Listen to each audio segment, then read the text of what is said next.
നമസ്കാരം. നടൻ ബാലയ്ക്കെതിരെ വീണ്ടും കേസ്. ഞാൻ ഇന്ന് യൂട്യൂബ് തുറന്നപ്പോൾ ആദ്യം കണ്ട വാർത്തയാണ്. ഇന്നത്തെ ഹോട്ട് ന്യൂസ് ആണ്. കുറച്ച് നാളുകളായിട്ട് ബാലയുടെ പേരിൽ അങ്ങനെ വാർത്തകളൊന്നും തന്നെ കേൾക്കുന്നുണ്ടായിരുന്നില്ല. എല്ലാം ഒന്ന് കെട്ടടങ്ങി മൂന്നാമതും കല്യാണം കഴിച്ച് വളരെ സന്തുഷ്ടമായിട്ടുള്ള പോസിറ്റീവായിട്ടുള്ള ഒരു ദാമ്പത്യ ജീവിതം നയിച്ച് മുന്നോട്ട് പോകുമായിരുന്നു ബാല. ഇപ്പോൾ അവരുടെ പേരിൽ ഒരു യൂട്യൂബ് ചാനലൊക്കെ ഉണ്ട്. അതിനകത്ത് ഡെയിലി അവർ വീഡിയോസ് അപ്ലോഡ് ചെയ്യാറുണ്ട്. നല്ല വ്യൂസ് ഉണ്ട്. വ്യൂവേഴ്സിന്റെ ഒക്കെ ഭാഗത്ത് നിന്ന് അത്യാവശ്യം പോസിറ്റീവായിട്ടുള്ള റെസ്പോൺസ് ആണ് അവർക്ക് കിട്ടുന്നത്. അപ്പൊ അങ്ങനെ ഇരിക്കുകയാണ് വീണ്ടും കേസ്. അപ്പൊ ഈ കേസ് കൊടുത്തേക്കുന്നത് വേറെ ആരുമല്ല, അമൃത സുരേഷ് ആണ്. കേസ് കൊടുക്കാനുണ്ടായ കാരണം ഒറ്റ വാക്കിൽ പറഞ്ഞാൽ വഞ്ചനയാണ്. കുറച്ച് നാളുകൾക്ക് മുമ്പ് ബാല ചെയ്ത ഒരു കാര്യത്തിനാണ് ഇപ്പൊ കേസ് കൊടുത്തേക്കുന്നത്. അപ്പൊ എന്താണ് കേസിന്റെ ഡീറ്റെയിൽസ് എന്നൊക്കെയുള്ളത് അമൃത സുരേഷിന്റെ ഒരു പ്രതികരണമുണ്ട്. അത് നമുക്കൊന്ന് കേട്ട് നോക്കാം. വേണ്ടിയിട്ട് അവരുടെ സൈഡിൽ നിന്ന് കുറച്ച് ഡോക്യുമെന്റ്സ് ഒക്കെ ആയിട്ട് ഹൈക്കോടതിയിൽ കൊടുത്തിട്ടുണ്ടായിരുന്നു. അപ്പോൾ നമുക്ക് ഹൈക്കോടതിയിൽ നിന്ന് ഇത് വരുമല്ലോ, അങ്ങനെ വന്ന് അപ്പോൾ ഞങ്ങളും ലോയറും ഒക്കെ കൂടെ നോക്കുന്ന സമയത്ത് ഞങ്ങളുടെ മാരേജ് എഗ്രിമെന്റിന്റെ ഒരു കോപ്പി അതിനകത്ത് അവരുടെ സൈഡിൽ നിന്ന് വെച്ചിട്ടുണ്ടായിരുന്നു. അപ്പം ആ ഡോക്യുമെന്റ്സ് ഞങ്ങൾ പരിശോധിച്ചപ്പോൾ അതിലൊരു പേജ് മൊത്തത്തിൽ വേറെയാണ്, എൻ്റെ സിഗ്നേച്ചർ അടക്കം വേറെയാണ്. അപ്പോൾ ആ പേജിൽ പറയുന്നതെന്ന് പറഞ്ഞു കഴിഞ്ഞാൽ മോൾക്ക് ആകെപ്പാടെ കൊടുത്തിരിക്കുന്ന ഒരു ഇൻഷുറൻസ് പോളിസി ഉണ്ട് HDFCയിൽ. അപ്പോൾ അതിനെക്കുറിച്ച് സംസാരിക്കുന്ന ഒരു പേജാണ്. അപ്പോൾ അതിനകത്ത് മകൾക്ക് മെച്യൂർ ആയതിനു ശേഷം മാത്രം അവൾക്ക് മാത്രമേ എടുക്കാൻ പാടുള്ളൂ എന്നൊക്കെ ഡീറ്റെയിൽ ആയിട്ട് എഴുതിയിരിക്കുന്ന ഒരു കാര്യമാണ്. അപ്പോൾ ഈ ഡോക്യുമെൻറ്റ്സ് പരിശോധിച്ചപ്പം ഈ ഒരു സംഭവമാണ് മിസ്സിങ്. മാത്രമല്ല എന്നിട്ട് ആ ഒരു ഫുൾ പേജ് ഫോഴ്സ്ഡ് ആയിട്ടാണ് വെച്ചിരിക്കുന്നത്, മൊത്തം വ്യത്യാസം. അപ്പോൾ എനിക്ക് സംശയം തോന്നിയിട്ട് ഞാൻ HDFC ബാങ്കിൽ വിളിച്ച് ചോദിക്കും. അവിടെ വിളിച്ച് ചോദിച്ചപ്പോഴാണ് അറിയുന്നത് ആ ഇൻഷുറൻസ് മൊത്തം സറണ്ടർ ചെയ്യുകയും പിന്നെ അതിനകത്തുള്ള പൈസ മൊത്തം എടുക്കുകയൊക്കെ ചെയ്തു. മകൾക്ക് കൊടുക്കാമെന്ന് പറഞ്ഞ പൈസ ബാല മുക്കി. ഡിവോഴ്സ് സമയത്ത് സെറ്റിൽമെന്റ് ഒക്കെ പറയുമല്ലോ, സെറ്റിൽമെന്റ് ഒക്കെ പറഞ്ഞിട്ടാണ് ഡിവോഴ്സ് കൊടുക്കുന്നത്. കോടതിയാണ് ഇത് സാങ്ഷൻ ആക്കുന്നത്. അങ്ങനെ മകൾ മെച്യൂർ ആകുന്ന സമയത്ത് മകളുടെ ഹയർ സ്റ്റഡീസിന് വേണ്ടിയിട്ട് മകൾക്ക് മാത്രം എടുക്കാം എന്ന് പറഞ്ഞ് ഇട്ടിരുന്ന ഇൻഷുറൻസ് തുകയാണ് ബാല ഇപ്പം മുക്കിയേക്കുന്നത്. കുറച്ച് നാളുകൾക്ക് മുമ്പാണ് ബാല ഇത് ചെയ്തു വെച്ചത്. സോ ഇപ്പൊ റീസെന്റ് കുറെ കേസുകളും വഴക്കുകളും ഒക്കെ നടന്നല്ലോ. ആ സമയത്ത് ബാലയുടെ വക്കീല് കോടതിയിൽ ഹാജരാക്കിയിരുന്ന പേപ്പർ വായിച്ചു നോക്കിയപ്പോഴാണ് അമൃത സുരേഷിനൊക്കെ കാര്യം പിടികിട്ടിയത്. അതിലെ ഒരു പേജ് ഫോർജ് ചെയ്തേക്കാണ്. ഈ പേജിലായിരുന്നു മകൾക്ക് കൊടുക്കാമെന്നൊക്കെ പറഞ്ഞിട്ടുള്ള ലൈഫ് ടൈം സെറ്റിൽമെന്റിനെ കുറിച്ചൊക്കെ തന്നെ പറഞ്ഞിരുന്നത്. ആ പേജാണ് ഇവർ മുക്കിയത്. ആ പേജ് മുക്കിയിട്ട് വ്യാജമായിട്ടുള്ള പേജാണ് അതിനകത്ത് ചേർത്തേക്കുന്നത്. എങ്ങനെയുണ്ട്? നന്നായിട്ടുണ്ട്. വഞ്ചനയാണ്. ഇപ്പൊ മനസ്സിലായില്ലേ എന്താണ് ഞാൻ വഞ്ചന എന്ന് പറഞ്ഞത്? അപ്പോൾ ബാക്കിയും കൂടെ നമുക്ക് കേൾക്കാം. അവർക്ക് ആകെ കിട്ടുന്ന കുറച്ച് മെച്യൂർ ആയതിനു ശേഷം ആകെ കിട്ടുന്ന കുറച്ച് പൈസയാണ്. അതും എടുത്തു എന്ന് പറയുമ്പോൾ അത് ഭയങ്കര വിഷമമുള്ളൊരു കാര്യമല്ലേ. നമുക്ക് ആകെ മോളുടെ പേരിൽ 15 ലക്ഷം രൂപയാണ് എൻറ്റയർ ലൈഫ് ടൈം സെറ്റിൽമെൻറ്റ് ചെയ്തിരിക്കുന്ന ഡിവോഴ്സിൽ. അതല്ലാണ്ട് വേറൊരു എക്സ്ട്രാ എമൗണ്ടോ അല്ലെങ്കിൽ വേറെ പ്രോപ്പർട്ടിയോ അങ്ങനെ ഒന്നുമില്ല. എൻറ്റയർ മകൾക്ക് വേണ്ടി ജീവിതകാലം മൊത്തം കല്യാണം, പഠിത്തം, ചെലവ് എല്ലാത്തിനും വേണ്ടി ഒരു 15 ലക്ഷം രൂപയുടെ FDയും പിന്നെ 1 ലക്ഷം രൂപ വീതം 7 വർഷത്തേക്കുള്ള ഒരു ഇൻഷുറൻസ് പോളിസിയും. ഇത് മാത്രമാണുള്ളത്. ആ ഇൻഷുറൻസ് പോളിസിയാണ് നമുക്ക് ആക്ച്വലി ഇദ്ദേഹം അടയ്ക്കുന്നില്ല എന്നും അടച്ച് നമുക്ക് റിസീപ്റ്റ് തരണം എന്നാണ് എഗ്രിമെൻറ്റിലുള്ളത്. ഇത്ര നാൾ അടയ്ക്കാണ്ടിരുന്നിട്ട് നമ്മളിതിൻ്റെ പുറകെ ഒന്നും പോയിട്ടില്ല, നമുക്ക് പൈസ വേണ്ട, ആ എന്തോ ആയിക്കോട്ടെ എന്ന് പറഞ്ഞാൽ നമ്മളതിനെ എന്താ പറയുക സമാധാനമായിട്ട് ജീവിച്ചാൽ മതി എന്നുള്ളൊരു ഇതിൽ പോവാണ്. പക്ഷേ ഇപ്പോൾ കേസ് വന്നപ്പോൾ അവരുടെ സൈഡിൽ നിന്ന് ഡോക്യുമെൻറ്റ്സ് മൊത്തം എന്താ പറയുക ഇതിനെക്കുറിച്ച് മാറ്റുകയും ഡോക്യുമെൻറ്റ്സ് മൊത്തം തെറ്റായി കൊടുത്തതിൻ്റെ സിഗ്നേച്ചർ അടക്കം മാറ്റി ഹൈക്കോടതിയിൽ സബ്മിറ്റ് ചെയ്യും, ഇങ്ങനെയൊക്കെ വന്നപ്പോൾ നമുക്കത് അതിനെക്കുറിച്ച് പറയേണ്ടതായിട്ട് വന്നു. 2022 ഈ പരിപാടി കാണിക്കുന്നത്. എന്നിട്ടാണ് കഴിഞ്ഞ വർഷം മാധ്യമങ്ങളുടെ മുമ്പിലും സോഷ്യൽ മീഡിയയുടെ മുമ്പിലും ഒക്കെ വന്നിരുന്ന് ആ ഒരേ ഒരു മകളാണ്, ആ പെൺകൊച്ചിനെയും കൂടി സോഷ്യൽ മീഡിയയിലൊക്കെ വലിച്ചിട്ട് സോഷ്യൽ മീഡിയ ബുള്ളിയിങ്ങിന് ആ കൊച്ചിനെയും കൂടി ഇരയാക്കിയത്. അന്ന് എന്തുവായിരുന്നു പറഞ്ഞിരുന്നത്? മകളോട് ഭയങ്കര സ്നേഹമാണ്, അച്ഛൻ്റെ സ്നേഹം മകൾ എന്തെങ്കിലും തിരിച്ചറിയും, ഇതാണല്ലോ അച്ഛൻ്റെ സ്നേഹം. വർഷങ്ങൾക്ക് മുമ്പ് ഡിവോഴ്സ് നടന്ന സമയത്ത് മകളുടെ ഭാവിക്ക് വേണ്ടിയിട്ട് അവൾ മെച്യൂർ ആകുമ്പോൾ എടുക്കാമെന്ന് പറഞ്ഞിരുന്ന തുക പോലും വഞ്ചിച്ച് കോടതിയെയും പറ്റിച്ച് എടുത്തേക്കുന്നു. 2022 അത് എടുത്തത്. ഇപ്പോഴാണ് അമൃതയൊക്കെ അറിയുന്നത്. ഇപ്പൊ കുറെ എണ്ണം ഈ വാർത്ത വന്നപ്പോൾ ആ വാർത്തയുടെ അടിയിൽ കുറെ എണ്ണം ആ മകളെയും അമ്മയെയും കുറ്റപ്പെടുത്തി കമന്റ് ഇട്ടേക്കുന്നത് ഞാൻ കണ്ടു. ആ കമന്റിൽ എല്ലാവരും ചോദിക്കുന്നത് മകൾക്ക് അച്ഛനെ വേണ്ട, പക്ഷെ അച്ഛൻ്റെ പൈസ വേണം. ഇവളുമാർക്കൊന്നും നാണമില്ലേ? ഇതാണോ വലിയ വാർത്ത? ഇപ്പൊ പൈസ ചോദിച്ച് ചെന്നേക്കുന്നു, എരന്നോട് ചെന്നേക്കുന്നു. ഈ പറയുന്നവര് ഒരു കാര്യം മനസ്സിലാക്കണം, ആ കൊച്ചിന് അവകാശപ്പെട്ട തുകയാണ്. ഓക്കെ, ആ കൊച്ചിനെ സൃഷ്ടിച്ചത് ഇയാളും കൂടിയാണ്. ആ സൃഷ്ടികർമ്മത്തിൽ ഇയാളുടെ പങ്ക് വലുതാണ്. അപ്പോൾ ഇയാളാണ് ആ കൊച്ചിനെ സൃഷ്ടിച്ചത്.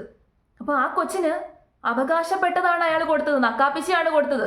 15 ലക്ഷം എന്നൊക്കെ പറയുമ്പോൾ അതിന്റെ ഫ്യൂച്ചറിന് വേണ്ടിയിട്ട് എന്തൊക്കെ കാര്യങ്ങൾ ചെയ്യാം. വേണമെന്നുണ്ടെങ്കിൽ ഹയർ സ്റ്റഡീസിന് പോകാം. ഹയർ സ്റ്റഡീസിൽ പോകുന്ന ഏത് സ്ഥലത്താണ് പോകുന്നത് എന്നതനുസരിച്ച് തുക മാറിക്കൊണ്ടിരിക്കും. അപ്പൊ അത്രയും ചെറിയൊരു എമൗണ്ട് ആ കൊച്ചിന് വേണ്ടി മാറ്റി വെച്ചിട്ട് അതിനകത്തുനിന്ന് പോലും കൈയിട്ട് വാരി എന്നൊക്കെ പറയുമ്പോൾ ഇയാൾക്ക് എന്ത് പിതൃസ്നേഹം, ഇയാൾ എന്ത് പിതാവ്, ഇയാൾക്ക് ഒരു സ്നേഹവും ഇല്ല. എല്ലാവരും പറയുന്നുണ്ടല്ലോ ആ കൊച്ചു വന്നിരുന്ന് പറഞ്ഞു അച്ഛനെ വേണ്ട, അച്ഛനോട് സ്നേഹമില്ല എന്ന് പറഞ്ഞിട്ട് ഇപ്പൊ എന്തിനാണ് കൈ നീട്ടുന്നതെന്ന്. ആ കൊച്ചിന് അവകാശപ്പെട്ടതാണ്. അത് ആ കൊച്ചല്ല കൈ നീട്ടുന്നത്, ആ കൊച്ചിന്റെ അമ്മയാണ് ആ കൊച്ചിന് വേണ്ടിയിട്ട് അത് നേടിക്കൊടുക്കാൻ വേണ്ടി ഇപ്പൊ പരാതി നൽകിയത്. എങ്ങനെ പിതാവിനോട് സ്നേഹം തോന്നും? നിങ്ങൾ തന്നെ പറ. ഓർമ്മ വെച്ച കാലം മുതൽ അമ്മയുടെ ജീവിതം നരകതുല്യമാക്കുന്ന അച്ഛനെയാണ് ആ കൊച്ചു കണ്ടുകൊണ്ടിരിക്കുന്നത്. അതിനുശേഷം ഡിവോഴ്സ് കിട്ടി രക്ഷപ്പെട്ടു എന്ന് വിചാരിച്ചു കഴിഞ്ഞപ്പോൾ പിന്നെന്താണ്, സോഷ്യൽ മീഡിയയിലേക്കും മാധ്യമങ്ങളുടെ മുമ്പിലേക്കും ആ കൊച്ചിന്റെ അമ്മയെയും ആ കൊച്ചിനെയും വലിച്ചിട്ട് നാണം കെടുത്തുന്ന അച്ഛനെയാണ് ആ കൊച്ചു കണ്ടുകൊണ്ടിരിക്കുന്നത്.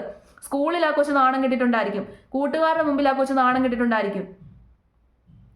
സ്കൂളിലെ പരിപാടിയിലൊക്കെ അച്ഛനും അമ്മയൊക്കെ ഒന്നിച്ച് ചെല്ലേണ്ട പരിപാടികളുണ്ട്, പേരൻസ് മീറ്റിങ്ങുകൾ. അപ്പം ബാക്കിയുള്ള കുട്ടികളുടെ അച്ഛനും അമ്മയൊക്കെ വരുമ്പോൾ ഈ കൊച്ചിൻ്റെ ഉള്ളിൽ എന്തുമാത്രം വിഷമമാണെന്നുള്ളത് നിങ്ങളൊന്ന് ആലോചിച്ച് നോക്കിക്കേ. ഇപ്പം ആ കൊച്ചിനെ ചീത്ത വിളിക്കുന്നത് കൊണ്ടാണ് ഞാൻ പറഞ്ഞത്. കുറേ എണ്ണം ആ കൊച്ചിനെ മോശക്കാരിയായിട്ട് ചിത്രീകരിക്കുന്നു. നിങ്ങൾ എവിടുത്തെ മനുഷ്യരാണ്? ഇത്രയും വയസ്സിനിടയിൽ ചെറിയ പ്രായമാണ്, ഈ വർഷങ്ങൾ മുഴുവൻ ആ കുട്ടി നേരിട്ട കാര്യങ്ങൾ നിങ്ങളൊന്ന് ആലോചിച്ച് നോക്കിക്കേ. ആ വിഷമം നിങ്ങളൊന്ന് ആലോചിച്ച് നോക്കിക്കേ. പിന്നെ ആ കുട്ടി എങ്ങനെ അച്ഛനെ തള്ളി പറയാതിരിക്കും? മകളോട് സ്നേഹം ഒലിക്കുന്ന അച്ഛനല്ലേ, നാണമില്ലല്ലോ. കോടതിയുടെ മുമ്പിൽ സെറ്റിൽ ചെയ്ത കാര്യമാണ്. അപ്പം പിന്നെയും കോടതിയുടെ മുമ്പിൽ ഫോർജ് ചെയ്ത ഡോക്യുമെന്റ് സമർപ്പിച്ച് പറ്റിച്ചിട്ടുണ്ടെന്നുണ്ടെങ്കിൽ ഉറപ്പായിട്ട് ശിക്ഷ കിട്ടേണ്ട കാര്യമാണ് അയാൾ ചെയ്തത്. അയാൾ ഇങ്ങനൊരു കാര്യം ചെയ്തിട്ടുണ്ട് എന്നുണ്ടെങ്കിൽ ഇൻഷുറൻസ് തുക വിഡ്രോ ചെയ്ത് മകളുടെ പേരിൽ കൊടുക്കാന്ന് പറഞ്ഞ് ഇൻഷുറൻസ് തുക വിഡ്രോ ചെയ്ത് ഇപ്പൊ കോടതിയെ പറ്റിക്കുന്ന രീതിയിലുള്ള പരിപാടിയാണ്, ഡോക്യുമെന്റ്സും ഹാജരാക്കി. അങ്ങനെ അയാൾ ചെയ്തിട്ടുണ്ട് എന്നുണ്ടെങ്കിൽ ഉറപ്പായിട്ടും അയാൾക്ക് ശിക്ഷ കിട്ടേണ്ട വലിയ തെറ്റാണ് അയാൾ ചെയ്തത്. ഇപ്പൊ അയാൾക്ക് മാന്യതയുടെ മുഖംമൂടി എടുത്തിട്ട് കൊടുക്കുന്ന ആൾക്കാരോട് എനിക്ക് പറയാനുള്ളത്, ആ വ്യക്തി ഇപ്പോൾ അയാൾ എങ്ങനെയാണെന്നുള്ളത് ഞാൻ നോക്കുന്നില്ല. ഇപ്പം ഭയങ്കര ഹാപ്പി ആയിട്ടായിരിക്കും ജീവിക്കുന്നത്.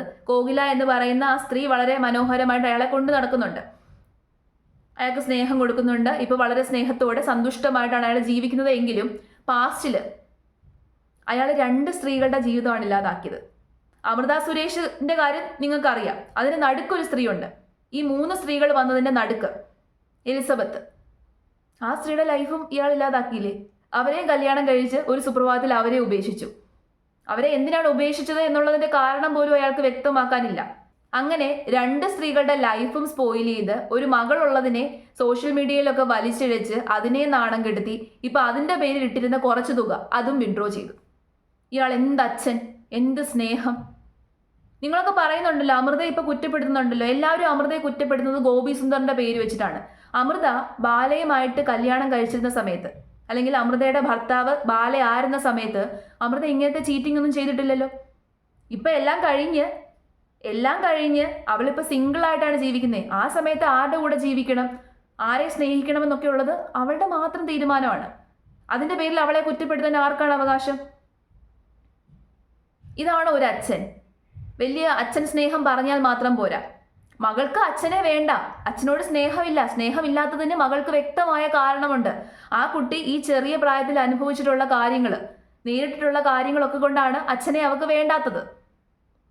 അതിൽ ആ കുട്ടിയെ കുറ്റപ്പെടുത്താൻ ആർക്കും അവകാശമില്ല. പക്ഷേ എന്നിരുന്നാലും അവൾക്ക് അവകാശപ്പെട്ട തുകയാണ്, അവൾക്ക് കൊടുക്കേണ്ട തുകയാണ്.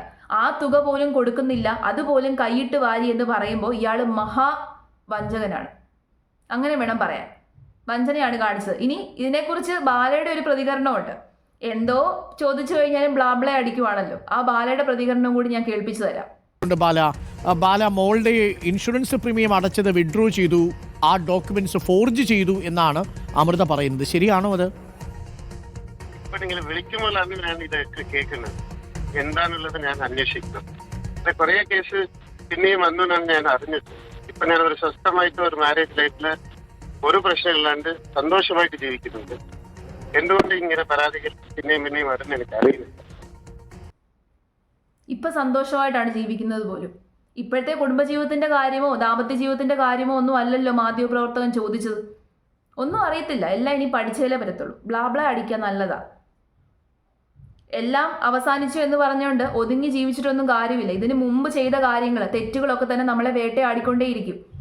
ആ വേട്ടയാടലുകളാണ് ഇപ്പൊ കണ്ടുകൊണ്ടിരിക്കുന്നത്. ഞാൻ ആലോചിക്കുന്നത്, ഇപ്പോൾ ഈ സോഷ്യൽ മീഡിയയിലൂടെ കമന്റ് ഇടുന്ന ആൾക്കാരുടെ മൈൻഡ് സെറ്റാണ്. ആ കുട്ടിയെക്കുറിച്ച് നിങ്ങളൊന്ന് ചിന്തിച്ചു നോക്ക്. ഇത്രയും നാളും ആ കുട്ടിയെ വളർത്തിയതും പഠിപ്പിച്ചതും ആ കുട്ടിക്ക് വേണ്ടിയുള്ള പൈസ എല്ലാം സ്പെൻഡ് ചെയ്തത് ആ അമ്മയാണ്. ആ അമ്മ അതിന് കണക്കുകളൊന്നും പറയുന്നില്ല. അതാണ് അമ്മയുടെ സ്നേഹം എന്ന് പറയുന്നത്. ആ അമ്മ കണക്കുകൾ പറയുന്നില്ല. ആ അമ്മ ആരുടെയും മുമ്പിൽ ചെന്ന് ഇരക്കുന്നില്ല. ഡിവോഴ്സ് കഴിഞ്ഞ് വളരെ കഷ്ടപ്പെട്ടിട്ടാണ് ആ സ്ത്രീ ജീവിക്കുന്നത്. ഇപ്പോൾ ഇങ്ങനെ ഒരു പേരുണ്ടാക്കിയെടുക്കാൻ, അമൃത എന്ന് പറയുന്ന ഒരു സിംഗർ എന്ന പേരുണ്ടാക്കിയെടുക്കാൻ അവർ ഒരുപാട് കഷ്ടപ്പെട്ടു. അവർ ഒരുപാട് കഷ്ടപ്പെട്ടാണ് ഇപ്പോഴുള്ള ആ ഒരു പൊസിഷനിലെങ്കിലും എത്തിയത്. ആ സമയത്തൊന്നും, ആ കഷ്ടപ്പാടിന്റെ സമയത്തൊന്നും തന്നെ ആരുടെയും മുമ്പിൽ ചെന്ന് ഇരുന്നില്ലല്ലോ ആ സ്ത്രീ. ആരുടെയും മുമ്പിൽ ചെന്ന് ഇരുന്നില്ലല്ലോ. മകളെ വളരെ മാന്യമായിട്ടാണല്ലോ നോക്കുന്നത്. മകൾക്ക് നല്ല എഡ്യൂക്കേഷൻ ആണല്ലോ കൊടുക്കുന്നത്, നല്ല ഫുഡാണല്ലോ കൊടുക്കുന്നത്, നല്ല വസ്ത്രങ്ങളാണല്ലോ മകൾക്ക് കൊടുക്കുന്നത്. എല്ലാ ഫെസിലിറ്റീസും എല്ലാ കാര്യങ്ങളും മകൾക്ക് കൃത്യമായിട്ട് കൊടുക്കുന്നുണ്ട് ആ അമ്മ. അപ്പൊ അച്ഛനെന്ന് പേര് മാത്രം പോരാ, മനസ്സിലായോ? അവർക്ക് കൊടുക്കാനുള്ളത് കൊടുക്കണം. ആ കൊച്ചിന് അവകാശപ്പെട്ടതാണ്, ആ കൊച്ചിന് അർഹതപ്പെട്ടതാണ്. ആ കൊച്ചിന് അച്ഛനോട് സ്നേഹമില്ലെങ്കിലും അച്ഛനെ ആ കൊച്ചിന് വേണ്ട എങ്കിലും ആ കൊച്ചിന് കൊടുക്കേണ്ട തുകയാണ്. അത് ആ കൊച്ചിന് കിട്ടിയിരിക്കണം. അതിനകത്ത് കൈയിട്ട് വാരിയിട്ടുണ്ടെന്നുണ്ടെങ്കിൽ വഞ്ചന തന്നെയാണ്. ഇയാൾക്ക് ശിക്ഷ കിട്ടേണ്ട കാര്യമാണ് അയാൾ ചെയ്തത്.